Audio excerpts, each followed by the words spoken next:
Hola, ¿qué tal? Soy Nikanaxcan.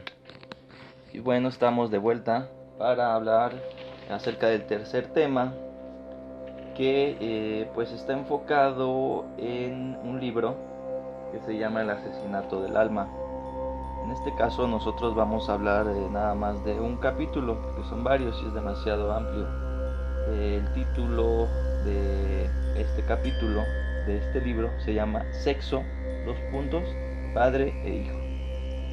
En resumidas cuentas, nos habla de un constreñimiento que es un apremio, una coerción, un sometimiento, ¿no? Una acción de someter, es una exigencia, ¿no? Eh, pues bueno, el asesinato del alma está escrito por un psiquiatra y psicoanalista llamado Morton Schwarzman, el cual pues encontró podemos decirlo, algunas guías, alguna publicidad, algunos panfletos acerca de pues una guía de cómo someter al hijo, cómo acallar sus pasiones, cómo identificar sus instintos y pues ejercer una presión en base a cuestiones psicológicas, mentales.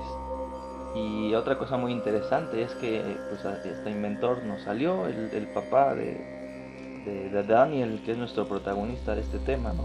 El padre de Daniel, lo vamos a llamar Gottblom, pues realizó pues sí, toda una teoría basado en sus experiencias, en su época. Pues son técnicas muy coercitivas de sometimiento. Entonces Morton descubrió esto. Morton es el autor de este libro, el cual pues le interesó mucho, ¿no? Él pues obviamente tenía una formación psicoanalítica y decidió analizarlo. Eh, en todo su libro pues uno se da cuenta que Gottblom, el papá de Paul, pues trató de una manera infame a su hijo, a sus tres hijos. Paul Daniel Scherber tenía otro hermano que después pues, se terminó suicidando. De la hija no se sabe mucho, pero pues imagínense el sometimiento, toda la presión que ejerció Gottblom Scherber a su hijo desde niño para que pues Paul a sus 40 años tuviera una decisión de la realidad, ¿no? Paul a los 40 años lo metieron a un psiquiátrico. Bueno, esto fue por insomnio, ¿no? Yo creo que un día llegó y simplemente no pudo dormir. Paul Scherber era un jurista, estaba dedicado a toda esta cuestión de derecho. Tuvo una carrera pues tuvo una carrera que sobresalió y que pues nadie se hubiera esperado que tuviera pues una esquizofrenia paranoide, ya llamada en esa época de Scherber la llamaban demencia precoz. Posteriormente pues ya sabemos que es la disociación, lo que le sucedió, pues tal cual esquizofrenia, ¿no? Es muy interesante ver que después de 40 años pues realmente tuvo la realidad se le vino encima, hubo una cuarteadura por pues todo este sometimiento que probablemente pues, lo llevó a tener esquizofrenia paranoide. Él, como les comentaba, o sea, se podrán imaginar en esa época, si de por sí en esa época, 1850, las familias eran bien rígidas, bien estructuradas, bien dogmáticas, ¿por qué no podemos decirlo? Pues imagínense, aparte, aplicando aparatos, prácticamente su casa era una casa de tortura. Él, cabe mencionar, el papá de Paul, Gott, era pedagogo, daba clases en una universidad. Entonces él, pues, supongo yo, se vio capaz de crear toda una teoría nueva, ¿no? De hecho, por ahí también la llaman pedagogía negra, ¿no? Totalmente le quebró la personalidad. Tienen que leerlo, la verdad es muy interesante, se lo recomiendo mucho a todos los que les guste toda esta cuestión de la psicología, la psiquiatría, los trastornos. Les comento, solo vamos a hablar de un capítulo, pero a grandes rasgos es esta autobiografía de Paul describiendo su esquizofrenia. él decía que Dios se comunicaba con él a través de sus nervios. Podemos ver que él habla de biología y habla también de un pensamiento abstracto, ¿no? Él habla de Dios. De hecho, posteriormente podemos ver que Paul pues trasladó a su papá hacia Dios. O sea, ya no era Dios, era su papá. Pues ¿por qué? Pues lo dominaba, ¿no? Era quien le debía cuentas. Él decía que pues Dios se comunicaba, Dios, entre comillas, papá, se comunicaba a través de Dios, porque suele ser un pensamiento mágico en ese entonces, se comunicaba a través de unos que llamaba rayos divinos, ¿no? Que era un lenguaje nervioso que Paul Scherber describía, ¿no? Que así se comunicaba con Dios y que Dios quería que se hiciera mujer. Y hagan de cuenta que aquí el libro lo dice, un día, lo voy a parafrasear, un día Paul Scherber se despertó y notó que tenía pensamientos homosexuales. Podemos decirlo, quizás una interpretación, una atracción hacia la masculinidad, ¿no? Entonces él dijo, a ver, ¿no? ¿Cómo? Yo tengo hijos, tengo esposa, soy jurista, estos pensamientos no son míos, ¿cómo? Yo no pienso así, ¿no? Y lo dice en el libro. Fue ingresado al psiquiátrico por insomnio, lo atendió un psiquiatra, el doctor Fleisching. Cabe mencionar que su doctor en este psiquiátrico, pues también hubo una traslación, que lo vamos a poner entre comillas, doctor Fleisching, su psiquiatra, su hermano, ¿no? Que él decía que igual sentía una especie de atracción hacia con su hermano, que su hermano posteriormente, creo que a los 30 años se suicidó, pues imagínense. Y bueno, pues sí, Gottlob, que también se llama Daniel, como su hijo, Gottlob pues hizo todo un libro de pedagogía negra, lo vamos a decir, para corregir, acallar el instinto rebelde de los jóvenes, de los adolescentes.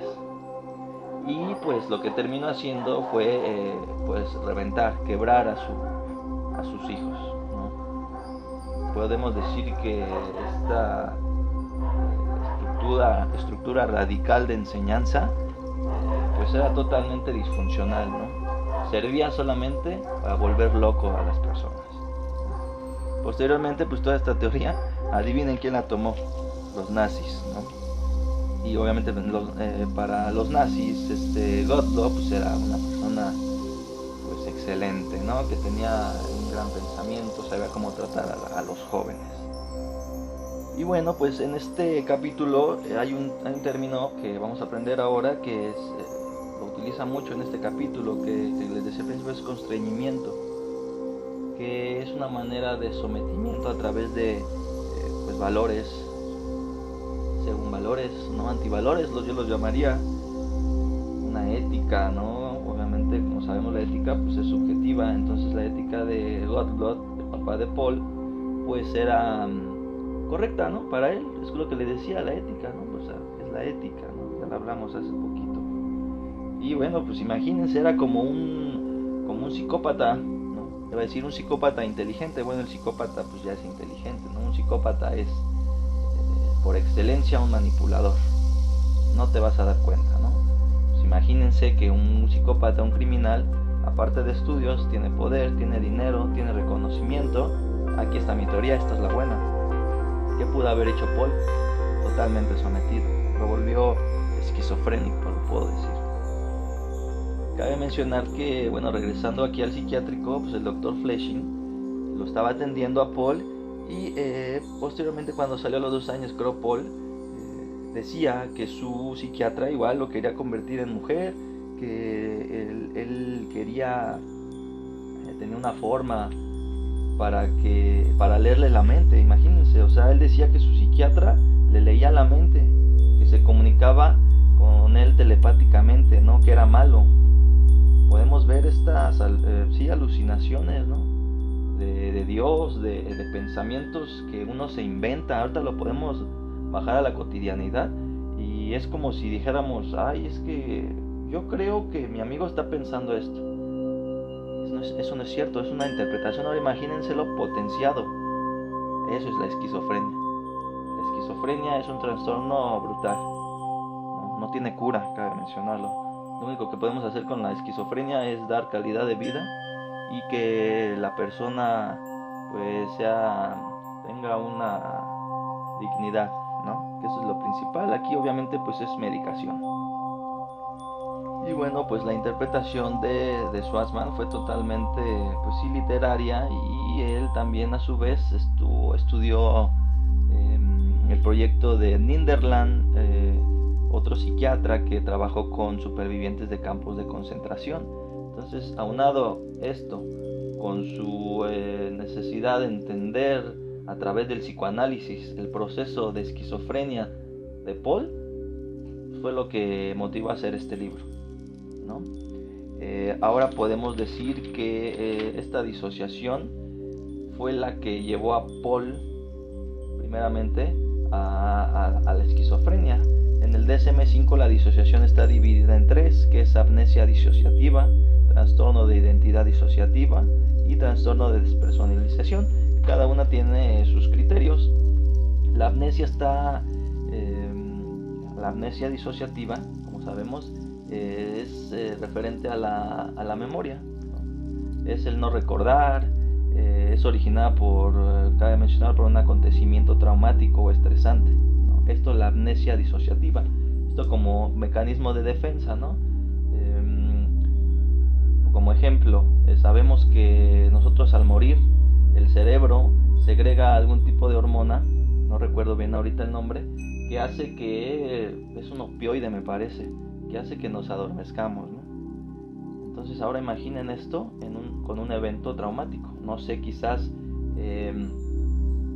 tuviste un evento viste cómo murió tu mamá. Defensa. El inconsciente te va a defender olvidándolo, ¿no? Pero imagínense esto, pero a un nivel patológico. No recuerdas, tú no eres capaz de controlar esto. La amnesia disociativa, ¿no? Esto, reitero, es por un evento traumático. El otro es el trastorno de identidad disociativa, que es, así lo dice, ¿no? Tal cual es dos identidades en una persona. Han hecho muchas películas de esto, lo cuales son solo películas, y cabe mencionar también que son casos muy contados, ¿no? No sucede mucho. Esto obviamente también está basado en la memoria, ¿no? Imagínense que de repente no saben dónde están, quiénes son. El que está hablando ya no eres tú, ¿no? Entonces este es el trastorno de identidad disociativa. Dos identidades o más, ¿no? No se ha comprobado realmente. Es tan frágil que pues cada DSM pues cambia, ¿no? Ya no es trastorno múltiple de la personalidad, ¿no? Ahora es trastorno de identidad disociativa, ¿no? Al fin y al cabo, pues es una escisión de la realidad, insisto. La tercera categoría que nos dice el DSM es el trastorno de despersonalización, que se caracteriza por una sensación persistente o repetitiva de separación de nosotros mismos, ¿no?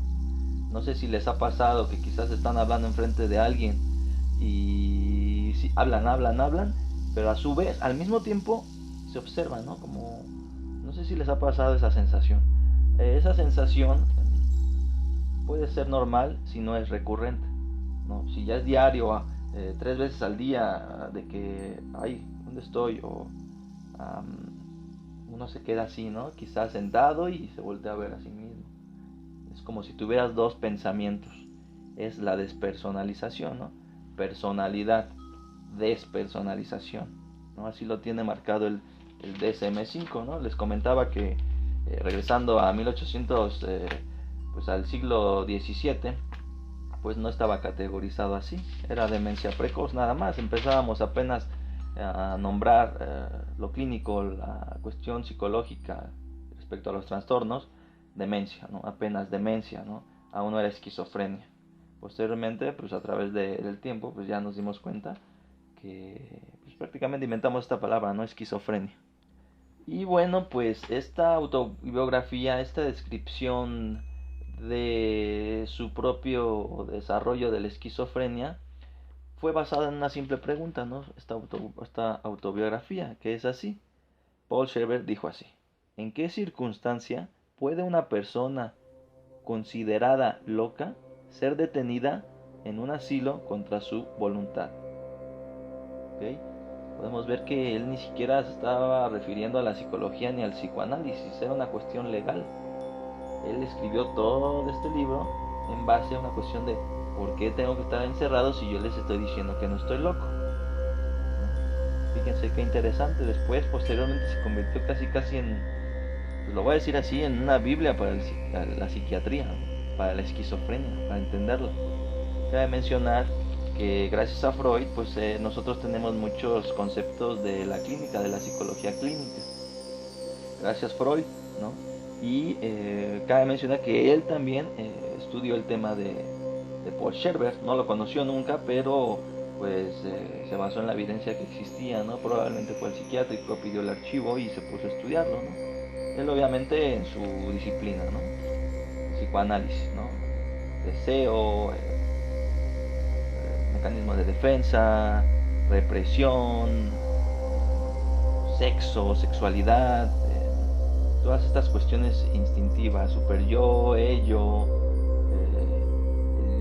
el yo, ¿no? Cabe mencionar rápidamente que el yo es el principio de realidad, ¿no? Digamos que es el punto medio, el punto de la lucha entre el super yo y el ello, ¿no? El ello que es el instinto y el super yo que es toda esta cuestión social, toda esta estructura rígida que te tienes que comportar, ¿no?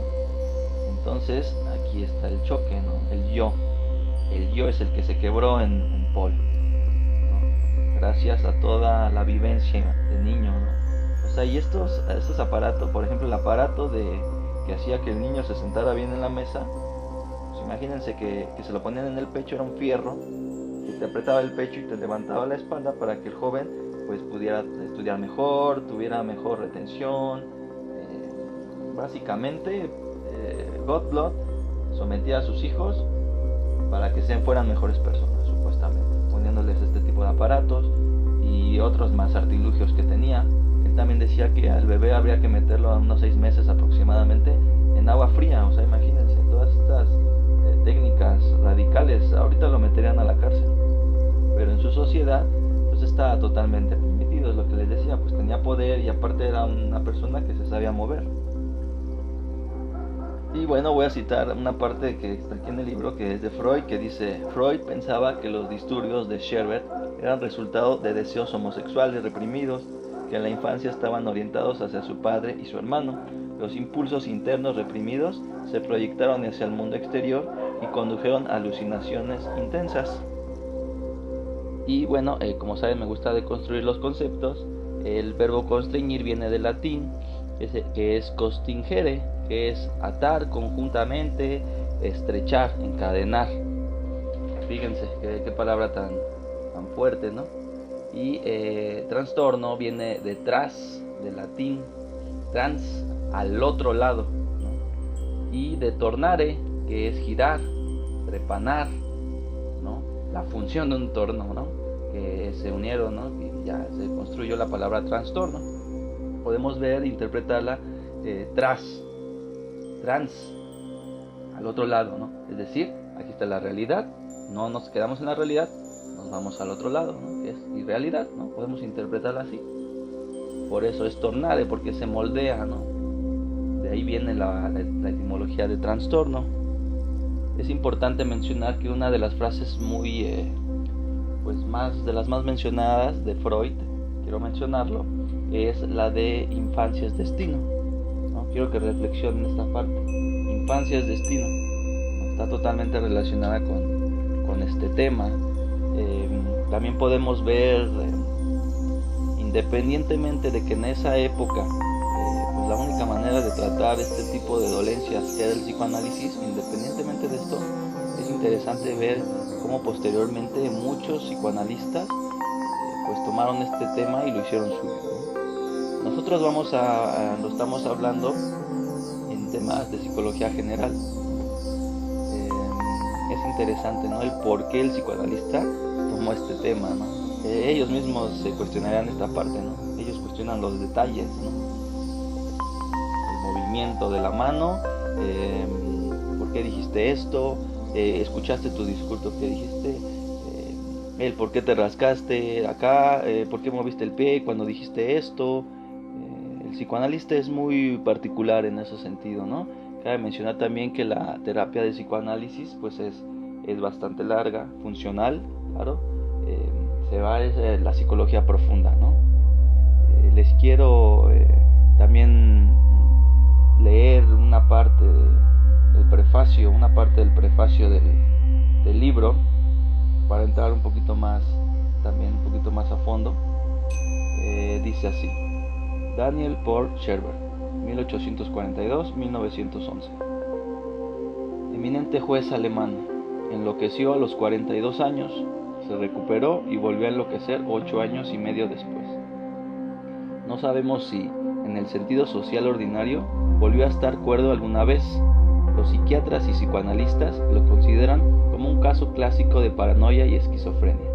Su padre, Daniel Gottlieb Moritz Scherber, 1808-1861, que supervisó su educación, fue un destacado médico y pedagogo alemán. La influencia del padre fue grande, tanto en vida como después de muerto.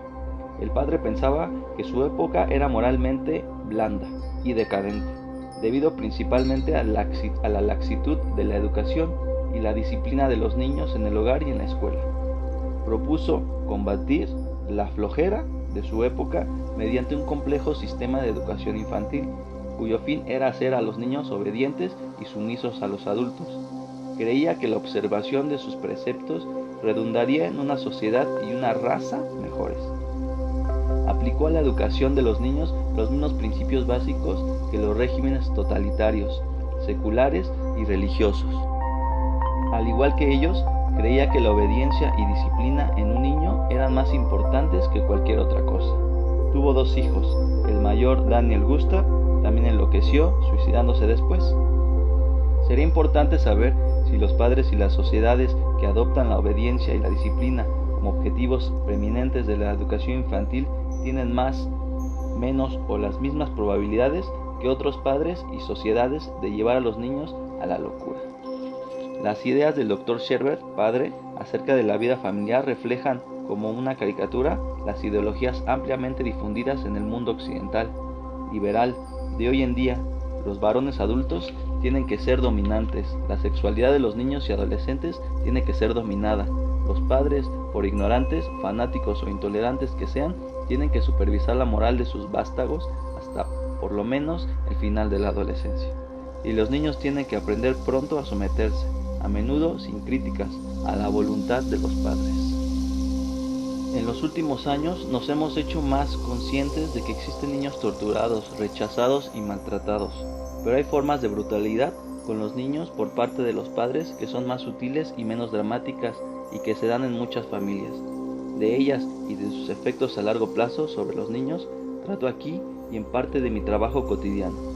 En este libro relaciono las extrañas experiencias de Daniel Paul Scherber que le valieron fama de loco, con las prácticas educativas de su padre.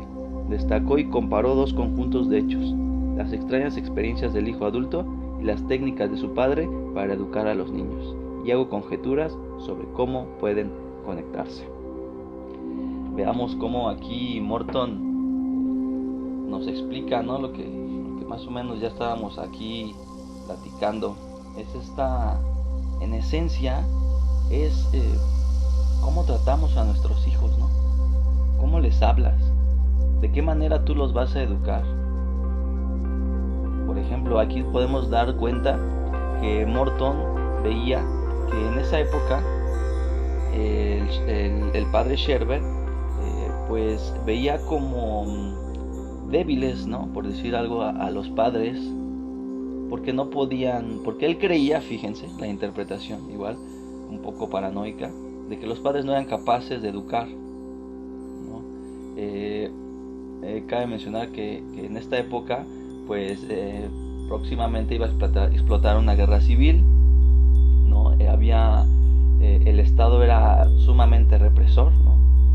Tan represor que tenemos al papá Scherber reprimido.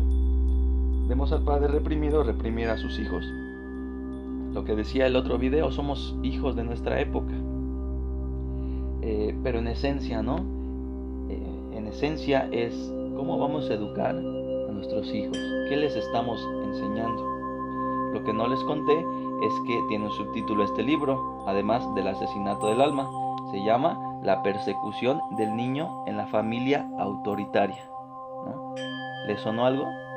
Podemos ver, en cualquier familia, podemos ver cómo el padre obliga a sus hijos a hacer ciertas cosas, ¿no? En este afán de ayudar, entre comillas, no lo está ayudando. Lo que hablábamos en el tema anterior, ¿qué es ayudar? ¿Qué le vas a... ¿realmente le estás enseñando lo correcto a tu hijo? ¿Tú crees que lo que estás haciendo es correcto para tu hijo? ¿O en vez lo estás destruyendo, no? Hay que tener mucho cuidado, ¿no? Aquí el padre tiene que hacer una reflexión. ¿Realmente qué le estoy enseñando a mi hijo, no? Yo creo que esta es en esencia, lo que Morton quería tratarnos de decir, poniéndonos este ejemplo totalmente polarizado negativamente. Lo que hizo su padre resonó en la vida del joven. Y creo que esto sucede en todas las familias, ¿no? Tú tienes a tu hijo o hija, ¿no? Los quieres tener siempre cerca. Les llamas, los manipulas, los haces creer cosas, haces cosas que tú crees que son buenas, ¿no? Y esto va dirigido al padre. No hagas cosas, por ahí dice, no hagas cosas buenas que parezcan malas. Pero bueno, somos tan necios, ¿no? Son tan necios los padres, las familias tan rígidas, ¿no? Que nunca nos volteamos a ver, a preguntar realmente qué quiere el hijo, ¿no? Es por eso que Morton, puedo decirlo, se motivó, ¿no? La persecución del niño en la familia autoritaria. Ya después, pues sí, ya hay muchas teorías que clasifican a los tipos de familia, ¿no? Pero aquí, por ejemplo, pues es la familia autoritaria. ¿Qué es la familia autoritaria? Lo que les decía del constreñimiento. Un sometimiento coercivo hacia la persona. Por ejemplo, padre, tú al decirle a tu hija que se quede contigo porque te sientes mal, porque si no te cuida tu hija, sientes que no te quiere. Vaya nivel de manipulación, ¿no? Ahí, por ejemplo, pues es otro tipo de familia, ¿no? Quizás no es la autoritaria, pero haciendo sentir mal a tus hijos, pues haces que se queden, ¿no? Y los estás destruyendo, ¿no? Ahí está la hija que cuida hasta que tiene 80 años a la madre, porque la madre nunca le dio la oportunidad de conocer, de salir, ¿no? En cambio la llenó de culpa. Por ahí también hay otro caso muy interesante donde no recuerdo bien, pero el final es que la hija termina suicidándose también. Podemos decir que perdió toda su vida. ¿Gracias a qué? Al pensamiento autoritario de los padres. Y así miles de ejemplos. Las mamás o los papás que no dejan que su hijo se llene de tierra, ¿no? ¿Cómo crees, no? Le quitan la oportunidad de aprender. El niño juega, el niño tiene que jugar, el adolescente tiene que ser dirigido, el joven tiene que aprender valores. ¿Quién se los enseña? A los padres, ¿no? Creo que también por ahí no recuerdo bien el autor que dice que las psicopatologías están en la familia. La familia es la cuna de las psicopatologías. Ustedes me dirán si es cierto, ¿no? Entonces, en esencia, me parece que Morton por eso realizó este libro. Y bueno, pues en este caso, pues vamos a dar por terminada esta parte para que en la segunda parte podamos pues analizarlo un poco más a fondo, irlo leyendo más y pues entender pues qué sucedió, qué le pasó a Paul, ¿no? Cómo es que se relaciona el psicoanálisis, la esquizofrenia con el padre, ¿no? En específico aquí con el padre, ¿no? Les repito, el subtítulo del tema que vamos a ver, bueno, el título del capítulo es Sexo, Padre e Hijo, ¿no? No tiene nada que ver con una cuestión de relaciones sexuales, ¿no? Porque probablemente es lo primero que se les viene a la mente. No, es una relación de cómo el padre somete a sus hijos. Yo me voy a enfocar más en esto, ¿no? Ya hablamos un poquito más de la esquizofrenia, pero vamos a ver hasta dónde llegan los padres para controlar a sus hijos, qué es lo que provocan en ellos, ¿no? Y bueno, esto lo vamos a hablar en la segunda parte. Y bueno, esto sería todo. Espero les haya agradado y terminamos en algunos días, ¿no? En la segunda parte. Bye bye. Bueno, pues esta fue la primera parte del asesinato del alma. Posteriormente lo vamos a analizar con un poquito más de profundidad.